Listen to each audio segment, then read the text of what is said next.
This is the MASLD Network kind of series of discussions around hot topics in MASH and in MASLD. So thank you for having me. Let me make sure I can advance my slide here. There we go. So I'm Sarah Dawkins. I'm a nurse practitioner. I work in hepatology at Duke University Medical Center. And here is the QR code to record your attendance for this meeting. So the topic for today, I think, is such an important one, and it's comparing the difference between F3 and F4 fibrosis, finding similarities and differences in how we diagnose and manage these patients. So this is Sam. He's our case 6A. He is a 55-year-old male who has been referred to us for elevated liver tests, aminotransferases, and an abdominal ultrasound that showed increased liver echogenicity concerning for hepatic steatosis, and he reports fatigue. He's 55, he is Caucasian race and male, and his BMI is 33. In his past medical history, he has some metabolic risk factors, type 2 diabetes, hypertension, hyperlipidemia, and obstructive sleep apnea. He does not use any alcohol, and his medications are as listed. And on his physical exam, he has an obese abdomen, but no stigmata of advanced liver disease, such as hepatosplenomegaly or splenoangiomata. So this is his lab panel with his vital signs. So his labs show an ALT greater than AST ratio, 72/85, a mildly elevated alkaline phosphatase, and a total bilirubin of 1.17. His platelet count is on the lower end of normal, 157,000. He has a hemoglobin A1C of 7.1%. His other labs show an INR of 1.0. He has a creatinine of 1.1. His viral hepatitis studies have been negative. He does have an ANA of 1 to 80 and a ferritin of 780 with a percent saturation of 30. So you want to get fibrosis assessment on him. So you start with the FIB-4 score. His FIB-4 is 2.74, which puts him in the intermediate risk. And so with our ACG pathway, you want more fibrosis assessment. So the next step would be a FibroScan. The FibroScan shows 11 kilopascals, which is concerning for significant fibrosis or F3 fibrosis. His CAP score shows moderate steatosis, and his ELF testing, his enhanced liver fibrosis testing, suggests more advanced fibrosis with 9.9, so in the severe category. So for him, is there any further testing you'd like to perform on this patient? And we can make this interactive, so if you want to chime in, but I think the first thing I would like to do is just confirm his negative serologic evaluation. So obtain some immunoglobulins and HFE testing. Ferritin is, of course, an acute phase reactant, but you just want to make sure that all of the other testing for other etiologies of liver disease is normal. And then he already had an ultrasound, and it seems like as long as it was good quality, I would trust that. Anything else you would want to know? He doesn't drink alcohol. So I would stage him as stage 3 fibrosis with his non-invasive testing. And so how would you treat this patient? And how would you monitor this patient? So with a patient who has MASLD or MASH with stage 3 fibrosis, he would be a candidate for Resmetirom or Rezdiffra. So I would definitely talk to the patient about this, the thyroid hormone receptor beta agonist that he would be eligible for. It is our only FDA-approved medication for MASH at this time with stage 2 to 3 fibrosis, so he fits into that category.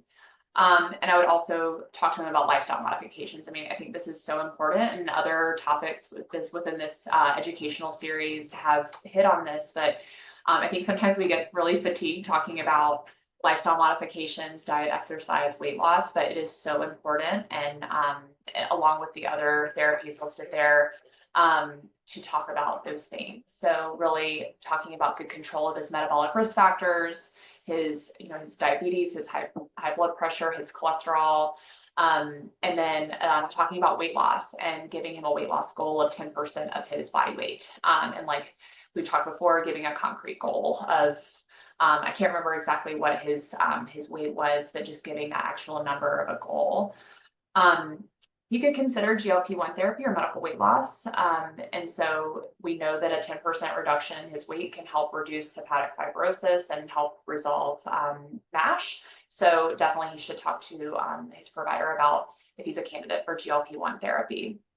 And for a patient with F3 fibrosis, I always want to monitor them for HCC with an ultrasound or CT or MRI every 6 to 12 months with an AFP.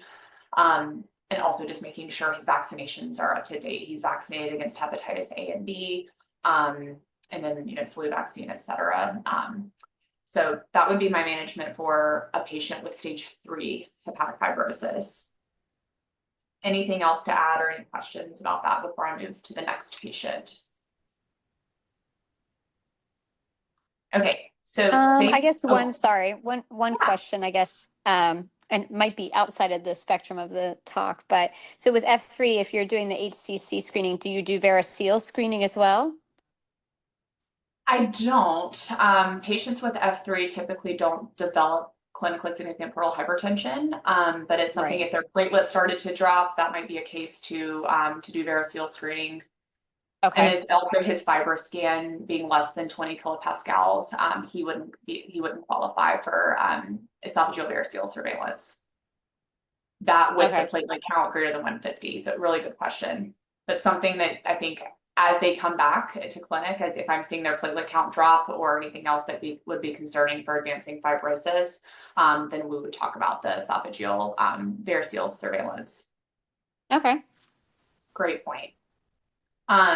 So now this is the same patient, but a different fibrosis assessment. So I'm not going to go back over all of this, but the exact same patient without any kind of physical exam findings for advanced fibrosis or advanced portal hypertension. But his labs show a platelet count of 128,000. So he has he has thrombocytopenia.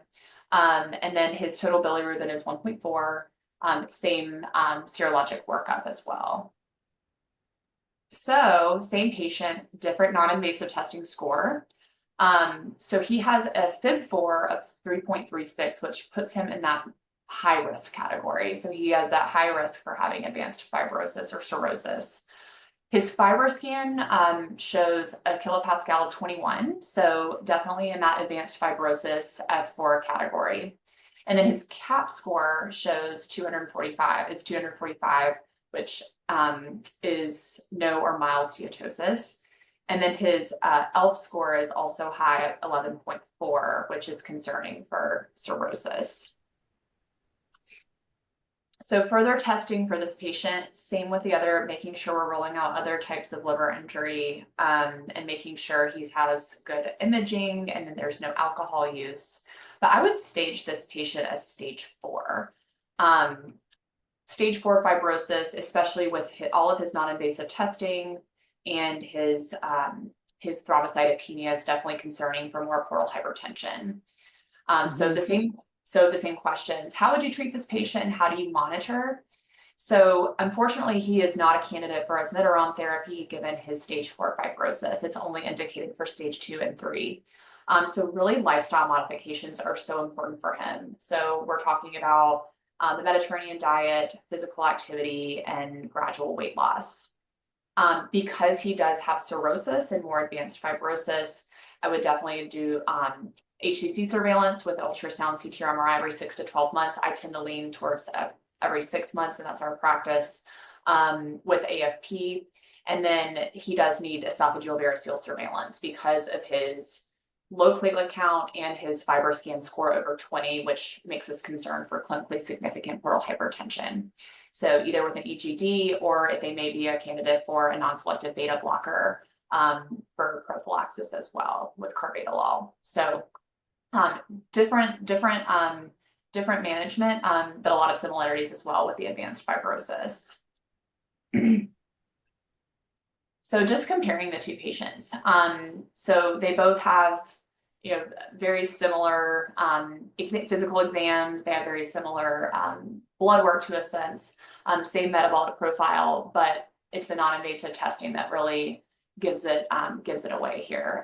The patient A having stage 3 fibrosis and patient 4 having more advanced fibrosis and cirrhosis. And so just these are the discussion points today. So how do these two patients compare? So we definitely want to make sure we're doing HCC surveillance. I know there are some societies that focus more on stage 4 fibrosis with HCC surveillance, that our practice is to screen these patients every 6 months for HCC despite stage 3 or stage 4 fibrosis. You're still going to talk about lifestyle modifications. If they have that diagnosis of MASLD or MASH and we've rolled out other metabolic or any other causes for elevated liver tests or any other etiologies of liver disease, we can, with their risk factors and steatosis on imaging, we can say that these patients have MASH or MASLD. So the lifestyle management and then also good control of medical comorbidities is so important with the HCC surveillance. But the difference is that one of the patients is eligible for Resmetirom, the other is not. So that's why it's so important to know the difference between stage 3 and stage 4. And so it really does change your management if you can differentiate between stage 3 and stage 4 fibrosis. And then which non-invasive test do you use most typically to differentiate between the two? And then what about indeterminate NITs? So I usually will use a FibroScan or MRI elastography to differentiate between F3 and F4. The serum-based testing does a great job. It has a really high negative predictive value. So great at ruling out advanced fibrosis. And then if it's, you have a high score, that makes you more concerned for advanced fibrosis. But those indeterminate scores, the serum blood tests don't do well with differentiating between these two stages of fibrosis.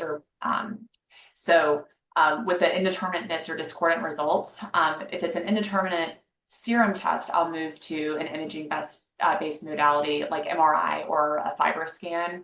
And if there's still just discordant results, I always talk to my patients about a liver biopsy. If there's really if you have indeterminate Fib4, a low, if things just don't add up, the biopsy is gold standard for diagnosing fibrosis. So if the patient's a candidate, I like to use that last resort. We have so many great non-invasive ways to screen for fibrosis, but sometimes you still need that biopsy to help you out if something just doesn't smell right, if it's not adding up. And then when is HCC surveillance important? And I say anytime over F3 and up, I'm screening my patients for HCC, ultrasound, CT, or MRI, and I always get an AFP every 6 months as well. So a lot of similarities between these two patients, but also some differences in management. Of course, with the cirrhosis management is different than F3 with the variceal surveillance. And that's because of the clinically significant portal hypertension, as evidenced by the FibroScan score over 20 and the thrombocytopenia.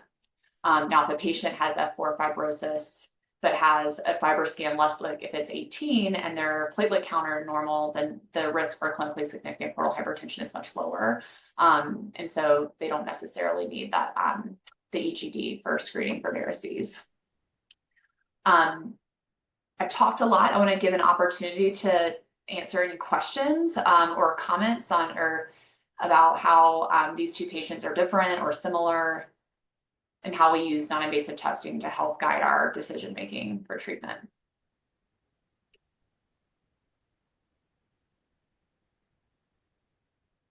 So I guess one thing that I struggle with is obviously I work in a large practice. And so we have several doctors who are very much, we'll say, religious to the FibroScan, like FibroScan, do that.